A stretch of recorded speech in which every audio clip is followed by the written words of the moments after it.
Okay, hello, Political Science 1. For the one class that's taking their test this week, sorry for posting this up this week, um, but it is, I am going to go over these with you guys, and this, for the other classes, you should be all, you're getting close to getting to your second test.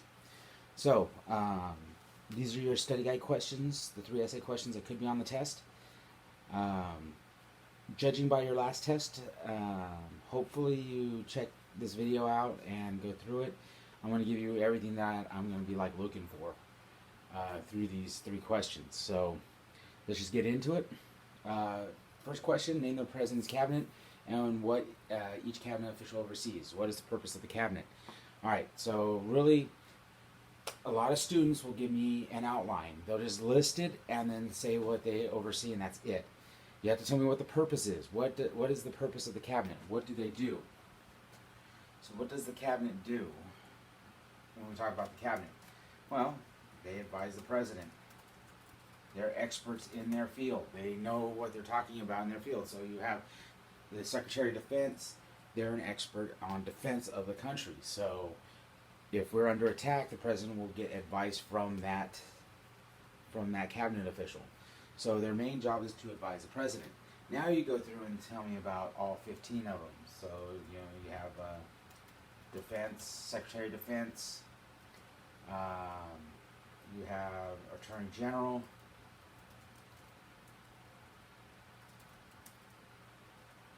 Homeland Security.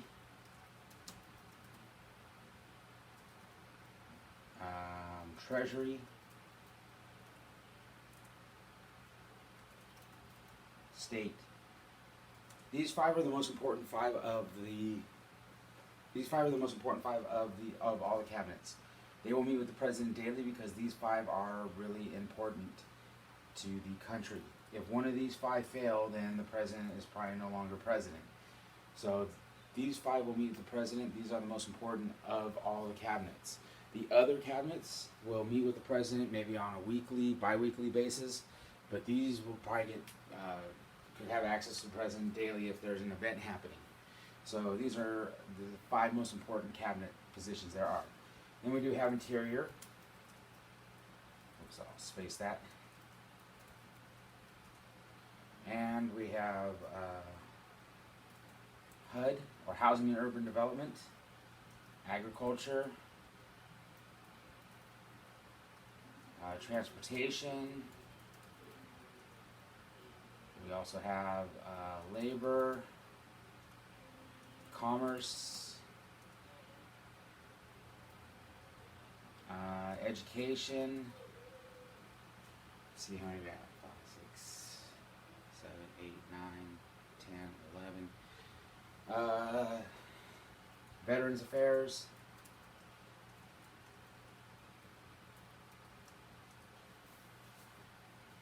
I'm trying to think of the others. 5, 6, 7,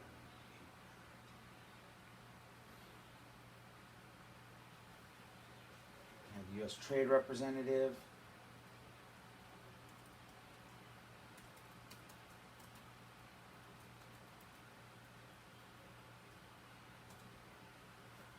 So let's see: Interior, Housing and Urban Development, Ag, Transport, Labor, Commerce, Energy.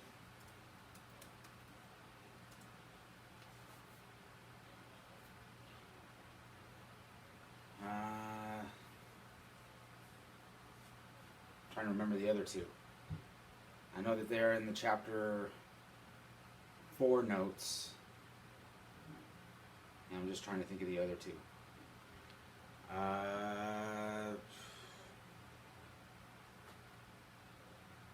Housing and Urban Development, I got Veterans Affairs, Education. Alright, give me just a minute. You get all the cabinets.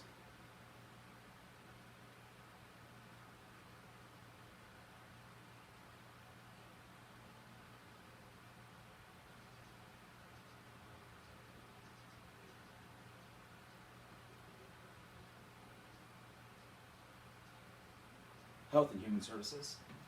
That should be important right now because of COVID.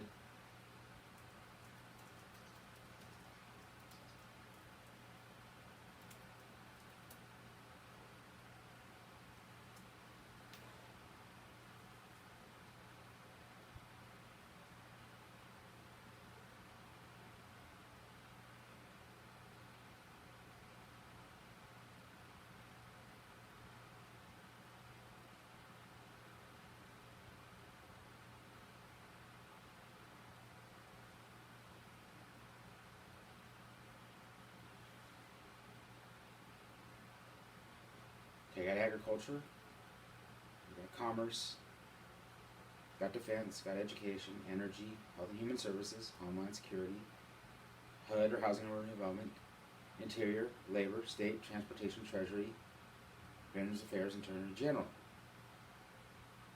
So I 1, 2, 3, 4, 5, 6, 7, 8, 9, 10, 11, 12, 13, 14, 15. Okay, that's 15. So, good. I was just off on my counting. So, defense should be easy. Defense of the country, advise the president on defense matters. Attorney General, head of the Justice Department, the nation's top law enforcement officer. Homeland Security, security against terrorism, comes about after 9/11.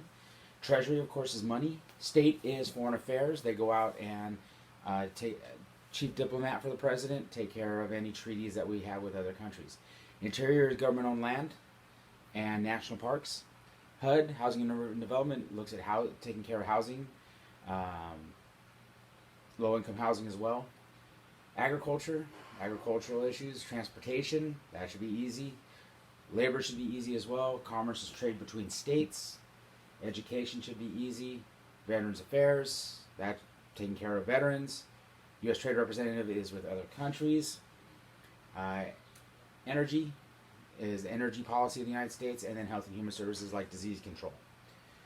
So be sure to talk about those. Don't list them, but give me sentences structured, what they do, what they oversee, and give me examples.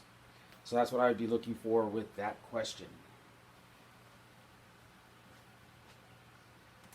So next, how does the Supreme Court take and hear a case? What are the different decisions and opinions of the court? So this is from Chapter 5. When you review this, you're going to look at the end of Chapter 5. It's going to be how the Supreme Court takes and hears a case. So pretty much the way what the question says. So there are steps, just like how a bill becomes law. So I'm looking for those steps. So a lot of you got how a bill becomes law in the last test. It's the same thing here. It's going to be steps in the process. So the first thing that has to happen is you lose in the lower court. So you want to go to the next higher. You want to go to the Supreme Court. You have to submit 2 things to the Supreme Court. So here you're going to talk about petition for review and writ of certiorari. Tell me what those 2 things are. Explain them to me. How many justices have to agree to take your case? You need the rule of 4, so you need to talk about the rule of 4. What is the rule of 4? Explain it to me. Once those 4 agree to take your case, then you need to submit your briefs on the merit.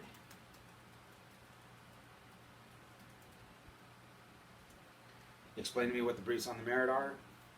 Want to know what those are, and then let me know. After briefs on the merit, then you have oral arguments. The lawyers face the judges, make their arguments, make their case. So be sure to explain that to me. After they make their arguments, then the judges will go back in conference about the case, talk about it, try to sway each other to their respective sides. You need to talk about that, what happens in the conference. Once conference happens, then you have decision. They'll make their decision. Not the last thing, but we will look for the writing of the decision. So we're going to look for the writing of the decision. This is the most important step of this process.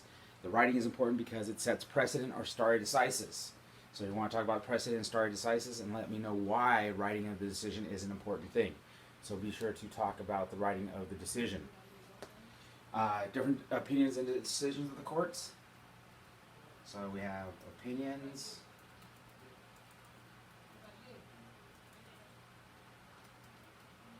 Oh, jeez.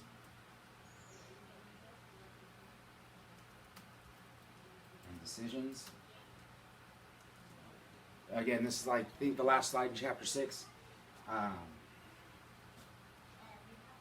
So we have opinions, we have affirm, reverse, and remand. These are 3 different types of opinions.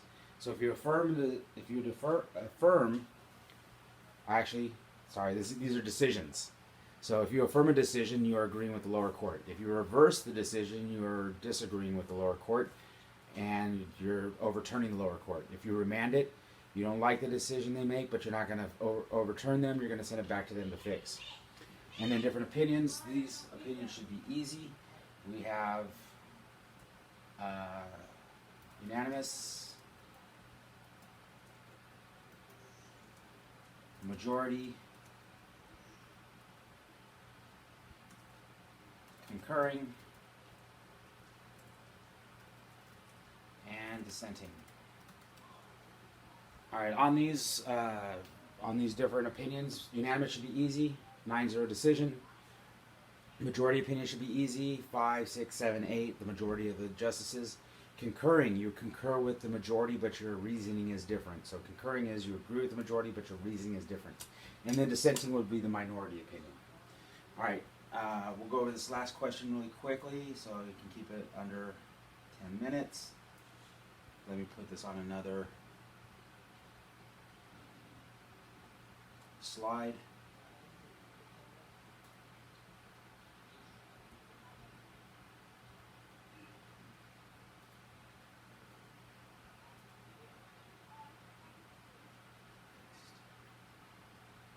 All right, what are the powers given to the national government? What are powers given to the state governments? We've talked about this. I've talked about it many times in the other lecture notes. So pretty simple.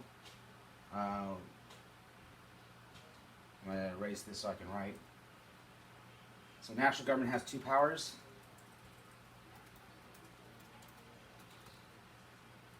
One power is enumerated. The other one is implied. Enumerated powers, powers that are stated in the Constitution. So they're expressed. They're expressed or enumerated, so they're stated. There's only 17 powers given to the national government by the Constitution. President can veto laws. I'll probably look for 3 examples, so be sure to go through, know some of the 17 so that you're good to go. So enumerated is easy, implied is a little bit harder. Implied powers are powers that are used to fulfill the enumerated powers. So it allows Congress to make laws that fulfill their enumerated powers. So one of the enumerated powers of Congress is to keep a standing army. Well, that's all the Constitution says, so with implied powers they create that army. They'll institute a draft. What does an army need? They need soldiers, they need weapons. So Congress will buy all those things using their implied powers to fulfill their enumerated power of keeping a standing army. So implied powers are used to have Congress fulfill their enumerated powers. Those are the 2 powers given to the national government, and that's it. That's all they need. That's all they have done. That's what the founders intended. State powers